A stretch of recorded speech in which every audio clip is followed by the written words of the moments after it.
જય શ્રી કૃષ્ણ મિત્રો, આજે હું તમારા માટે કુંભણિયા ભજીયાની રેસીપી લઈને આવી છું, જે ખાવામાં હેલ્ધી અને ટેસ્ટી પણ હોય છે. તો ચાલો આપણી રેસીપી શરૂ કરીએ.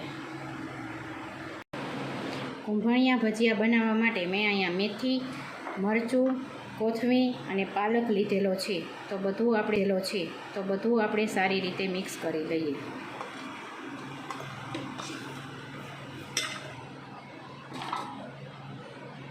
અને મેં અહીંયા લસણની પેસ્ટ પણ લીધેલી છે.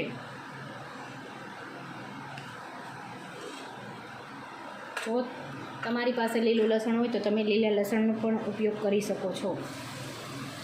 હવે તેમાં આપણે થોડોક ચણાનો લોટ ઉમેરીશું.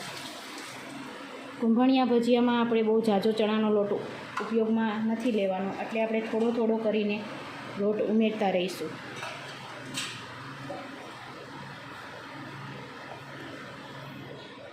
સ્વાદ અનુસાર મીઠું ઉમેરીશું.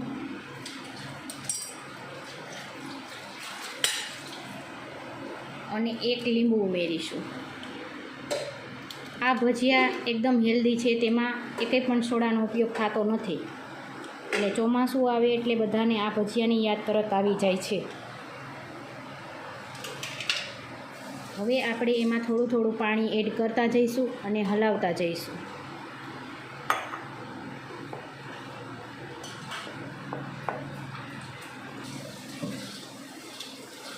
અડધી ચમચી હળદર ઉમેરીશું. આ હેલ્ધી એટલા માટે છે, આમાં કોઈ પણ જાતના મસાલા એડ નથી થતા. શાકભાજી જેમ કે મેથી છે, પાલક છે, એવું જ બધું વપરાય છે. અને આ રીતનું આપણે બેટર બનાવી લેવાનું છે. એમાં ચણાનો લોટ ઝાઝો નથી આવતો, જેથી કરીને એ ક્રિસ્પી થાય છે. અને બહુ ઢીલું નથી રાખવાનું, આ રીતની થિકનેસ રાખવાની છે.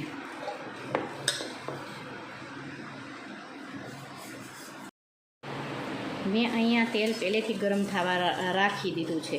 તો તેલ આપણું ગરમ થઈ ગયું છે. તો હવે આપણે એમાં આ રીતના મૂકતું જવાનું છે, અને બહુ મોટા નથી મૂકવાના. કુંભળિયા ભજીયાને હંમેશા આ રીતના આપણે મૂકવાના હોય.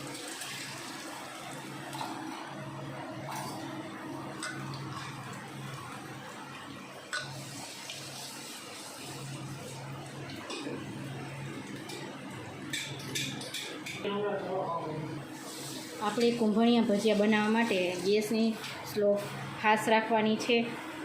અને આ રીતના લાલ થઈ જાય ત્યાં સુધી આપણે તળી લેવાના છે, જેથી કરીને એ ક્રિસ્પી બને.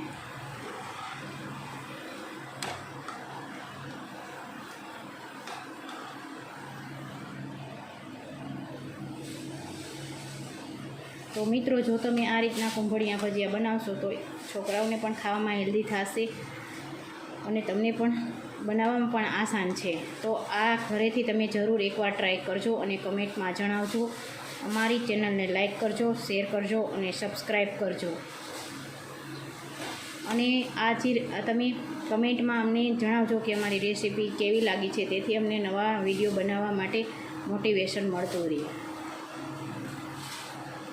તો આપણા ભજીયા એકદમ તૈયાર છે.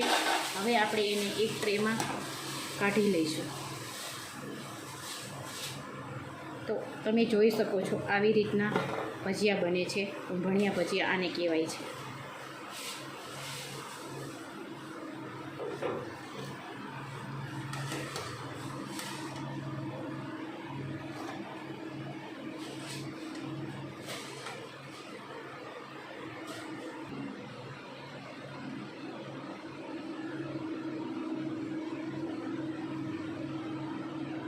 તો મિત્રો, તમે આને ચા સાથે કે કોઈ પણ જાતની ચટણી સાથે કે એમને પણ ખાઈ શકો છો.